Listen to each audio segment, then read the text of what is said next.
ڕاگەیاندنی کۆمیتەی ناوەندی کۆمەڵا سەبارەت بە مەحکومکردنی هێرشەکانی کۆماری ئیسلامی بۆ سەر بنکە و بارەگای حیزبە سیاسیەکانی کوردستانی ئێران لە هەرێمی کوردستان.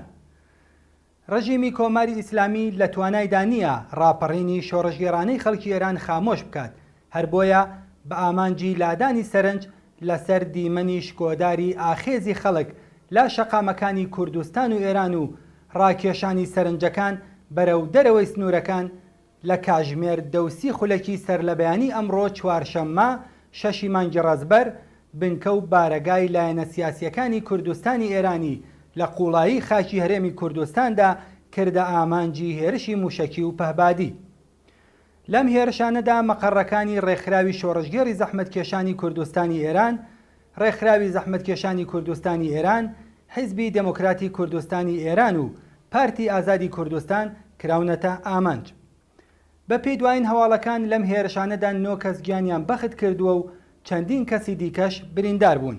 ئێمە بە توندی ئیدانەی ئەم هێرشە تاوانکارانەیە دەکەین کە مەترسیەکانیان زیاتر ئاراستەی خەڵکی ئاسایی و بە تایبەت ئەو مناڵ و بەساڵاچوانەی کە لە دەوروبەری ئەو دامەزراوانە دەژین.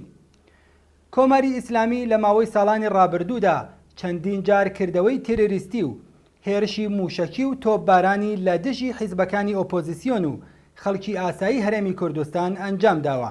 هەر جارە و ئەم جۆرە کردەوانەی ڕژیم ڕوبەڕووی کاردانەوەی خەڵکی کوردستانی ئێران و ڕق و بێزاری خەڵکی هەرێمی کوردستان بوونەتەوە.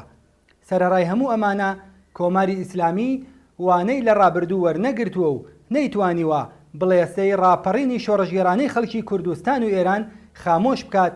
جارێکی تر ئەم سیاسەتە شکست خواردوانەی دووبارە کردوێتەوە.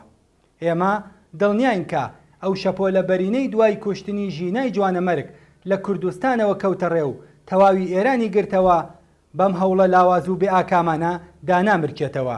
بێگومان کۆماری ئیسلامی وەڵامی ئەم جەنایەتانەی بە هەرچی زیاتر جەماوەری بوونەوە و بەرزتر بوونەوەی هاواری ئازادی خوازانەی خەڵک وەردەگرێتەوە. کۆمیتەی ناوەندی کۆمەڵا ڕێکخراوی کوردستانی حیزبی کۆمۆنیستی ئێران 6 مانگی ڕەزبەری 1401 هەتاوی 28 مانگی سێپتامبری 2022 زاینی